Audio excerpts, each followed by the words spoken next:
Hey guys, this is Dana from Pop Goulash. I wanted to make sure that you knew how to reach us. Find us on Facebook under Pop Goulash. You can also find us on Twitter at Pop Goulash. We also have a phone number, and we definitely want you guys to give us a call with your thoughts, opinions, whatever, show ideas. That phone number is 224-325-4235. And you can also shoot us an email at popgoulash42@gmail.com. Thanks for tuning in.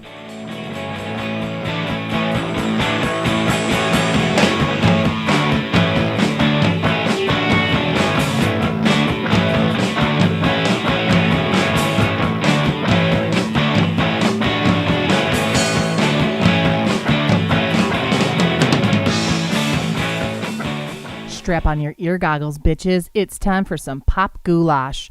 I am Dana, and we are not with Ruben tonight. I am recording all by my lonesome for my first solo episode, and I'm a little bit excited to bring this one to you guys. I've been feeling kind of nostalgic lately. I am going to be 38 next month. And I think you guys should understand what that means. That means that it's my fucking 20th anniversary from graduating from high school. And I also happen to be on the planning committee for my high school reunion. So being on that committee has been kind of awesome because it's brought back some really fun memories of that time in my life. I mean, 20 fucking years ago. 20 years. I still can't believe it. And the cool thing is that a lot of things that I'm going to share with you tonight are still pretty near and dear to my heart.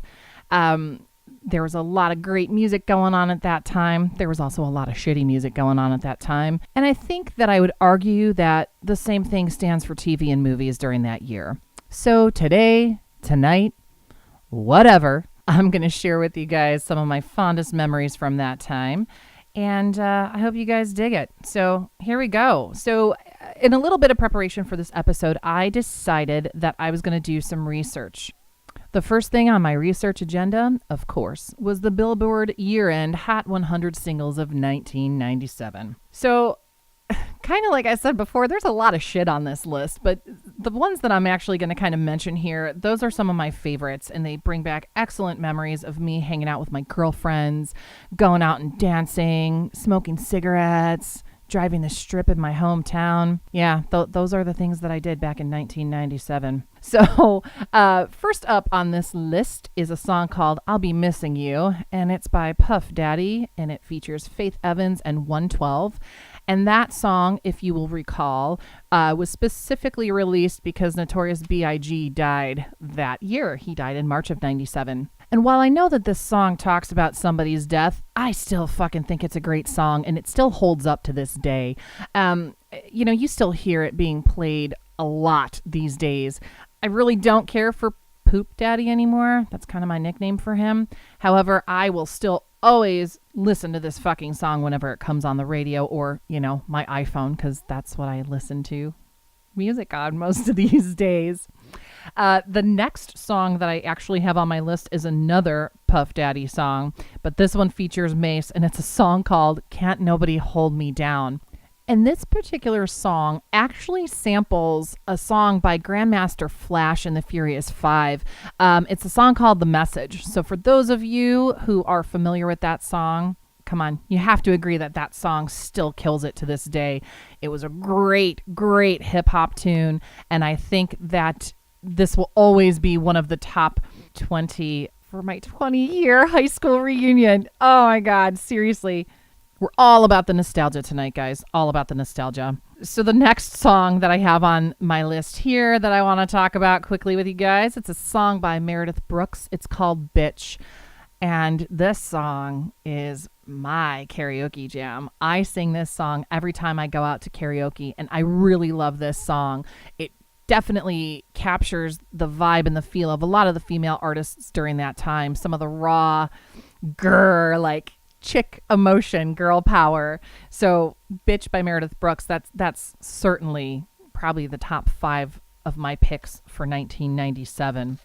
The next song that I actually have on my list here, it's by Third Eye Blind, and it's called Semi-Charmed Life. I know that this particular song talks about drugs. That's what the content of this song is about, ladies and gentlemen.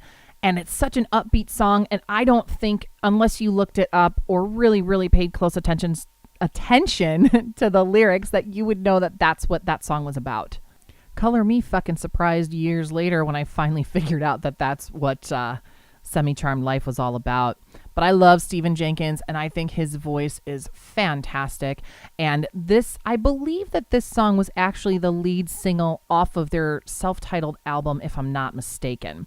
So that is certainly a high pick on my list. The next song that I have is another R&B song, hip hop, R&B, whatever the fuck you want to call it.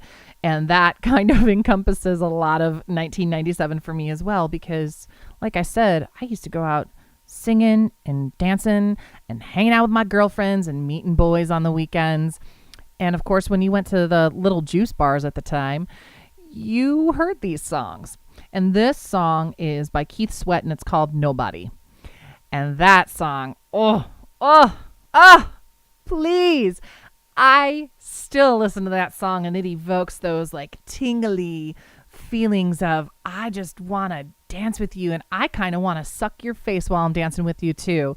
So that song, let me just tell you, man, being able to go back and talk about a lot of these songs fucking just makes me so happy. So Keith Sweat, Nobody. That's a great fucking song. The next song, I actually just listened to this on my way home from work today, and it's a song by Blackstreet, and it features Dr. Dre, and it's called No Diggity, No Doubt.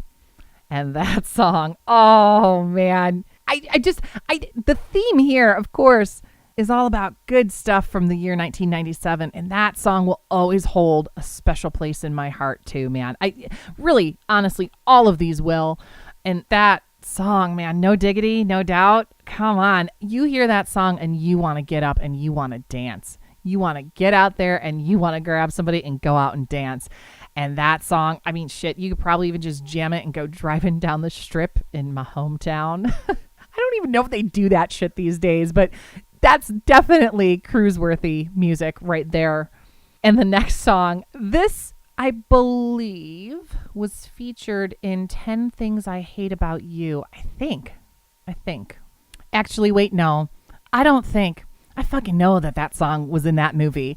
And for those of you who are familiar with 10 Things I Hate About You in all its delicious Heath Ledger-ness, that movie was not released in 97. That was released in 99, but there was a scene at like some house party where the character, her name is Kat, she gets a little bit waisty pants and she gets her ass up on the table and starts dancing to that song. Now, she knocks herself out dancing to that song, but I mean, I think that we can all agree that just shows that you're having a good fucking time to that song. So Hypnotized by the Notorious B.I.G., that is a dope fucking song, and I will always love that song.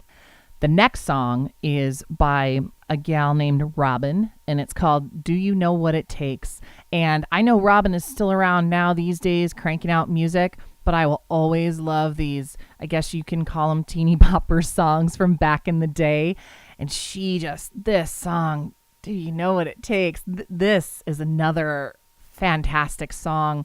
And I just remember hanging out with my girlfriends, popping in our cassette tape singles, because we were too fucking poor to have CD players in our cars back in those times. At least I was. I don't know. Maybe you guys had CD players in your cars, but I fucking didn't. And neither did my friends. And so we had cassette tape singles, and we would pop that song in, and we would sing our lungs out to that song. And I think sometimes it would revolve around times where we'd be driving to the mall, and I would do my famous trick of taking off my bra underneath my shirt, not exposing any of my goodies, and whipping it out the window and just kind of waving it around. Yeah, that was me. It might still be me to some degree. So, Robin, thank you, girl, for that song and helping evoke those wild girl emotions. The next song on my list is by Boys to Men, and it's called 4 Seasons of Loneliness. And I am so stoked because I've seen these guys before, and fucking judge all that you will, but I saw them with New Kids on the Block. Oh, God, I think in 2011, I think. Maybe it was 2012. I don't quite remember. But that was my first time when I saw them with New Kids on the Block, and they slayed live. And they still put on a fantastic show. They sound just as good as they did back then in 4 Seasons of Loneliness. That song, man, if you were going through a breakup and you were just so sad and down in the dumps, that's the song that you fucking turned on and listened to. And that song is still such a great, great tune. In fact, I would argue that any Boyz II Men song is a great tune. I just love those guys and the way that they can harmonize and put all, I love them. Can you tell? I think it's a little bit obvious. The next song that I have on my list, it's by a group of gals called Changing Faces, and the song was Get Out, but it was spelled Ghettout. So Get Out. And that fucking song talked about cheaters.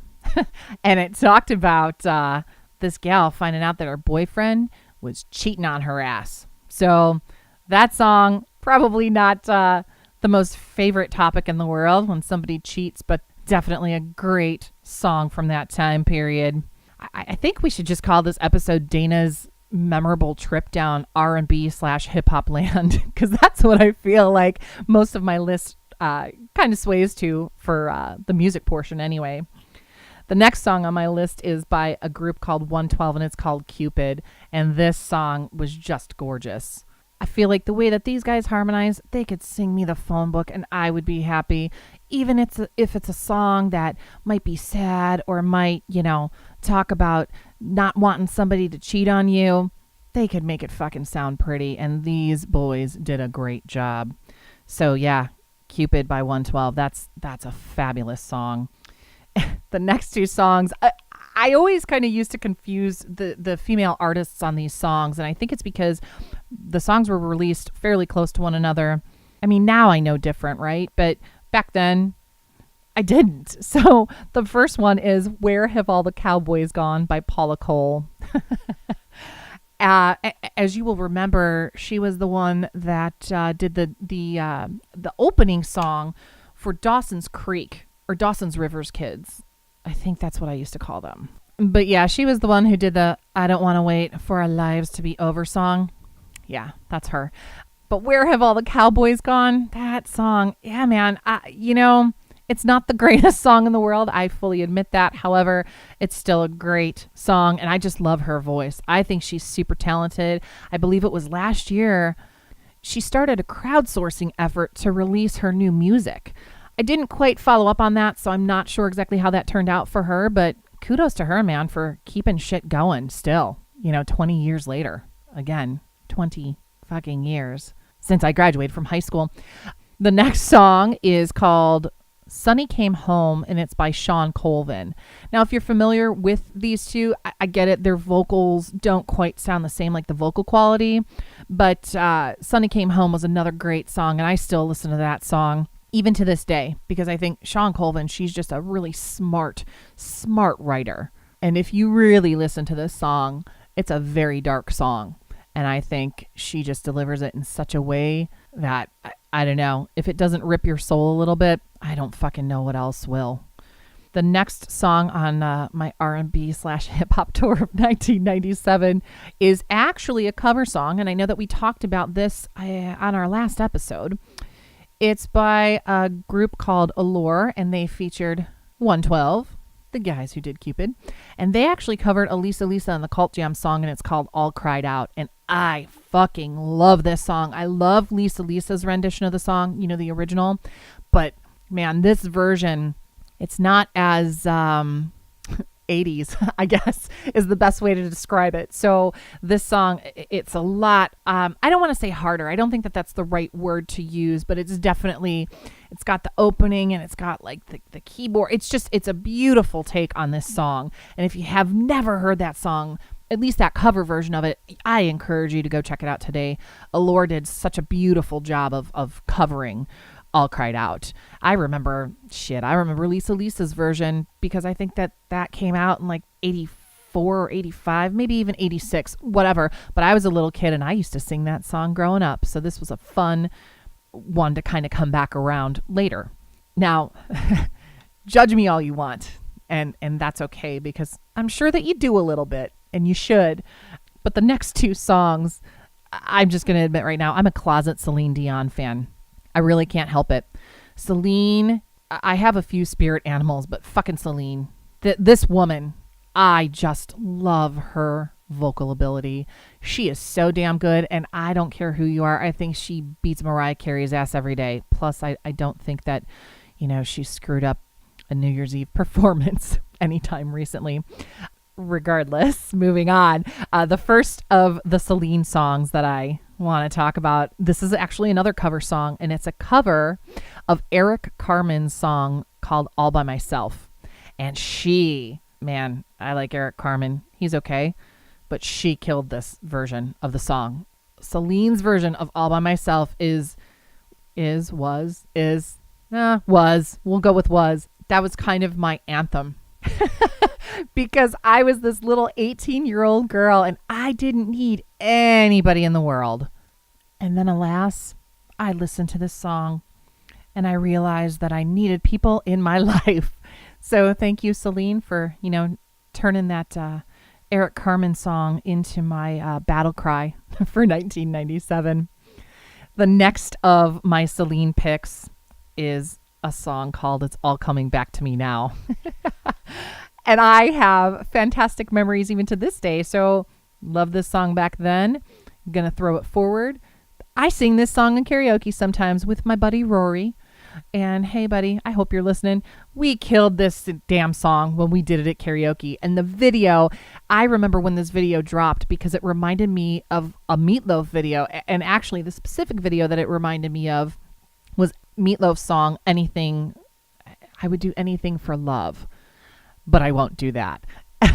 And I think that Celine's version reminded me of this particular video because she's in this home and it's all lofty and whatever. It just reminded me a whole lot of Meatloaf. And the song itself, though, it's beautiful and all the crescendos and the way that it builds.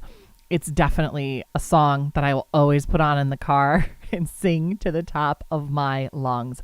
I don't care. I don't care if people stare at me at traffic, people. I don't give a shit.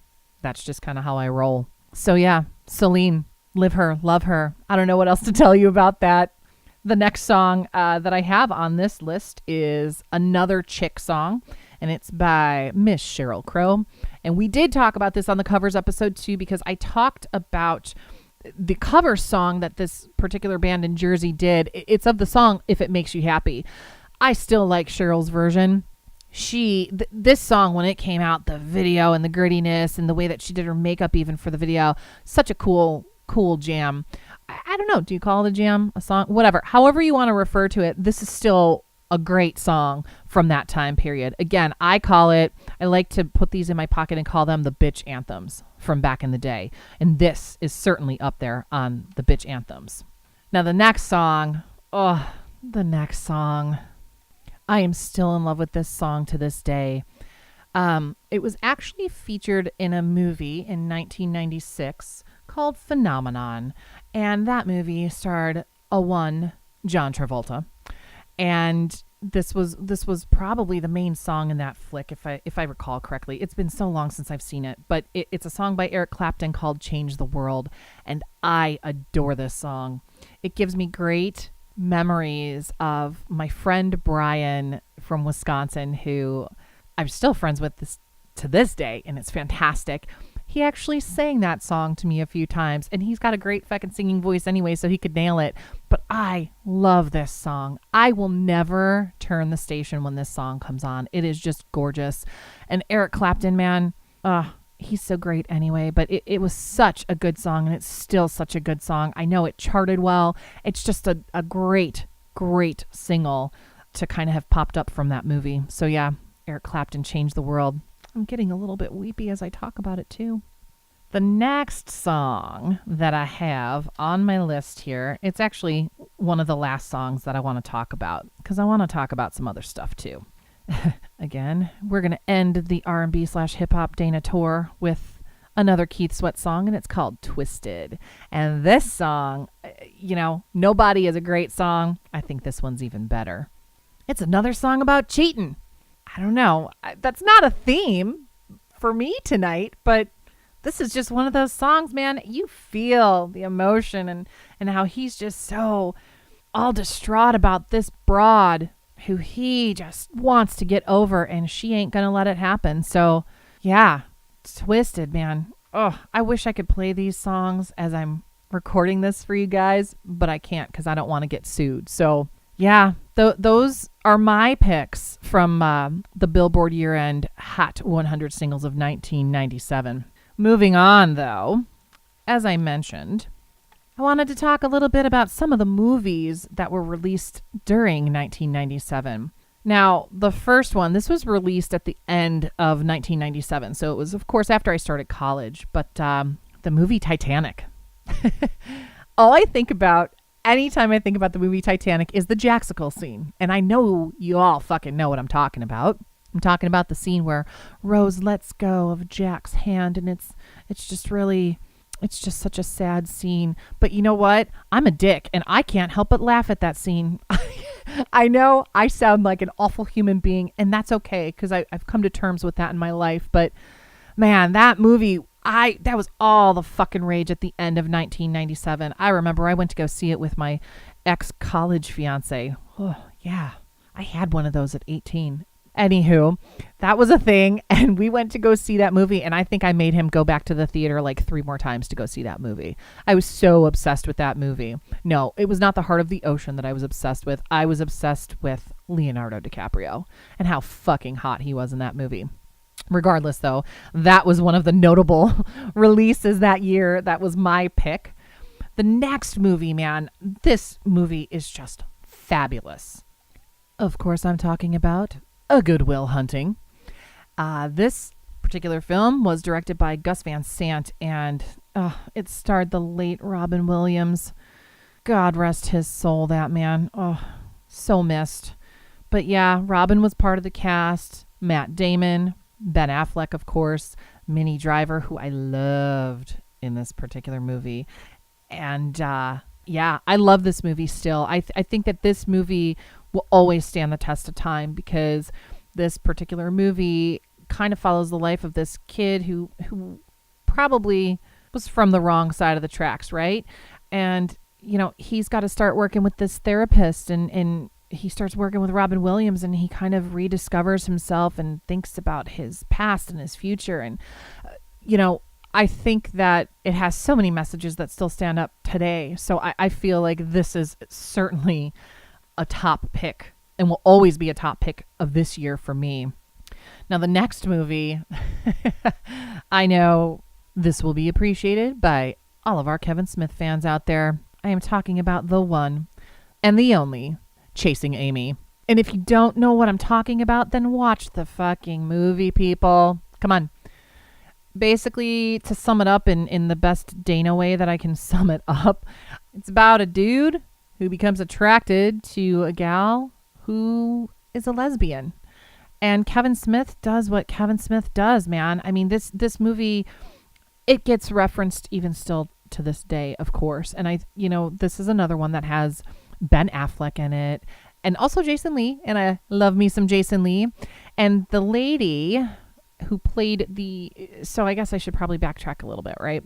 It's about these comic book artists who are friends, and they've been friends forever, and they meet another comic book artist who happens to be this gal, and the role is played by Joey Lauren Adams, I think that's her name. And they all meet at a comic book convention, and that's kind of how it all begins. And I think, again, for those who claim to be Kevin Smith fans, if you haven't seen this movie, you need to go see it. I don't want to give the whole plot. That's not the point of this episode. I'm just talking about shit that I like from the year 1997, and this happens to be one of those films. So, moving right along to the next movie on my list. For all of you Marky Mark and the Funky Bunch fans out there, I bring you Boogie Nights. Let's talk about some Dirk Diggler, man. I love this movie. It's got Mark Wahlberg, John C. Reilly, Burt Reynolds, and it also has Heather Graham. That's the girl, Roller Girl. That movie is so hilarious, but also just very well written, talking about this guy who decides to become a porn star because he's got a giant schlong. Such is life, right? I mean, I guess it's good when you've got a big dick and you can make a lot of money from it. But this film, I watched this, I don't know, maybe about a month ago, and I still love that movie. Mark Wahlberg, seeing your fake schlong will still haunt my nightmares forever. Forever. So yeah, that's kind of all that I can say about Marky Mark's fake schlong. The next pick that I have on my list, this is very close to my heart right now because this is the committee that I'm on right now. Romy and Michelle's high school reunion. And let's be honest, folks, it was a terrible fucking movie. I mean, there were some funny parts, and Lisa Kudrow was okay. I still thought of her as Phoebe the whole time that I watched that damn movie. But Mira Sorvino, you know, she was pretty good too. But it was a stupid movie, but it still made my list because guess what? It's my high school reunion this year. Maybe yours, but probably not. So I'm going to dish about the movie. I mean, basically, this movie was about two girls who were total dorks in high school, and they wanted to impress everybody at their high school reunion. I mean, it's pretty standard 90s cheesy. I'm going to, you know, have this wonderful comeback. And, you know, they did. The ending was freaking awful. But again, there was some great music on that soundtrack. And I don't care if you like 80s music or not. Granted, that's not the theme of this show, but they had some banging songs on that soundtrack. So yeah, Romy and Michelle's high school reunion. The next movie that I have on my list here, this is awesome because it has my boyfriend Ethan Embry in this movie, Vegas Vacation. And I loved this particular movie. It's just hilarious. It's what you come to expect from a National Lampoon's movie, right? You have Wayne fucking Newton in the movie. How can you go wrong with that? How can you go wrong with Wayne Newton in a movie? You can't. I mean, that's the answer. It just goes through the hijinks of the family vacationing in Vegas. And of course, Rusty, you know, gets in trouble. Mr. Papa Giorgio. It's a funny movie. And Chevy Chase is hilarious as usual. I could watch this movie over and over. That movie will never get old.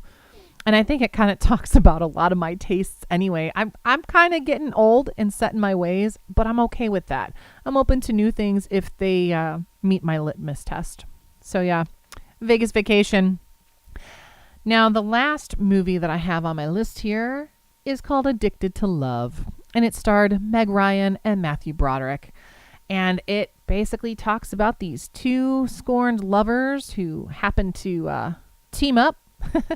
And they're kind of like stalking. Yeah, I can't even say kind of. They're totally friggin' stalking their ex-lovers to get them to like come back to them. At least on Matthew Broderick's side, Meg Ryan was just out for revenge, man. And she was ballsy in this movie. And I thought she looked hot. She was all like dirty 90s girl looking in this movie. And I don't think that this one did very well in the theaters either. But I still love this movie and I don't even care. Those are my picks for 1997 movies. Now, as far as TV, there was a lot of garbage. A lot of garbage. Like I said, researching for this particular episode, I looked up a lot just to kind of see what was out there, at least things that I didn't necessarily recall. And like I said, of all the shit that was out there, the notable TV shows that came out in 97, of course, South Park. Come on, those guys are still going strong 20 years later. And yeah, I mean, I feel like sometimes they're hit or miss, but I think that they've still got a good formula that's working for them and has been since they launched. The next show, King of the Hill, I mean, that, you know, funny little Fox cartoon. That one was pretty good, and I would get a good giggle out of it from, you know, Mr. Hank Hill. I thought it was pretty good. And Peggy. Oh my God. Yeah, that show, I guess it's still pretty funny, right? Now, this next show, though, I went so far as to buy all of the episodes on DVD because I love this show so much. Daria. If you don't know Daria, you really should. But Daria, it was a spin-off of Beavis and Butthead because she was a character on Beavis and Butthead, and they always called her Diarrhea. They always called her Diarrhea on the show, and so she got her own show. And it was the Daria and Jane show as far as I'm concerned. And that little ditty of a cartoon will continue to stand up. And in my opinion, that's when MTV was still cranking out some pretty quality shows that were coming out that weren't all reality TV and teen mom bullshit. So yeah, Daria. And you should probably buy it on DVD too. You know, I'm not getting paid to say that, but that's what I'm going to say anyway. The next show that's actually still going strong is Behind the Music on VH1. And I love this show. I don't care. I mean, I don't watch every single episode. I'm not a fan-a-lo to that degree, but I love this show. And I like being able to like dig into, you know, a rock star's background and find out more about their life. So, I'll continue to watch as long as they continue to put out pretty good content for that show. So, yeah, I mean, that for me, this kind of sums it up, man. This is 1997 in a nutshell for me. I'm going to continue to have great thoughts about my juice bar days and hanging out with my girlfriends, smoking terrible menthol cigarettes, cruising down the strip on Friday nights to meet boys, having my pager. Yeah, I had a pager. I thought I was the shit. It's just a fun little memory. And this really kind of all was my brainchild because, like I said, I'm on the reunion. My goodness, I swear I can talk today. I'm on the reunion planning committee for my 20th high school reunion. And I've been tasked with putting together a playlist for our reunion in September. So this was really fun for me to kind of dig in a little bit more and just share some of my favorites from the year that I not only graduated from high school, but started college. And I'm going to college again. What the hell is wrong with me? I mean, I guess nothing's really wrong with me, but you know, have to talk about that every now and then. So that kind of wraps up the Dana's Magical Mystery Memory Tour of 1997. I want to send out a special shout out this week to Mr. Mike from the Mike Misery Show. Thank you so much for your continued support and just for spreading the word about us. We just can't thank you enough, and I personally want to thank you for that. So to all of our Pop Goulash listeners, please check out the Mike Misery podcast, and you can find him on Facebook as well. And that's going to do it, kids. So I hope that everybody has a great rest of your week, and make sure to be kind to each other and be good to yourselves too. Until next week, bye.